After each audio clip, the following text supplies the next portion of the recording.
গলায় মালা পরে তিলক করে শুধু ভাব দেখায় অভাবের জন্য। মোটামুটি আমরা যে কি ভাবের গাইয়ে না, অনেকে আসলে কান্নাকাটি করি, আপনারা দেখে বলবেন আহারে রূপমনশ্বর কি ভাবুক গাইয়ে, কিন্তু আসলে যে কি ভাবনা, শুধু পেমেন্টের সময় 50 টাকা কম দিয়ে দেখবে, হ্যাঁ, তখনই আসল ভাব ভক্তিগুলো বুঝতে পারবেন। বুঝতে পেরেছেন? যে চোখ দিয়ে জল বেরোচ্ছিল সেই চোখ দিয়ে আগুন ঠিক কান্না ঘরের কানাস দিয়ে ছুটবে। হ্যাঁ, মায়ার কান্না কাঁদিত, কান্নারও শ্রেণী বিভাগ আছে, কান্নারও ক্লাসিফিকেশন আছে।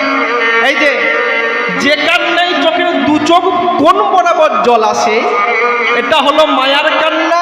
আর যে কান্নায় চোখের মাঝ বরাবর দিয়ে জল আসে, এইটাই হলো একমাত্র প্রেমের কান্না।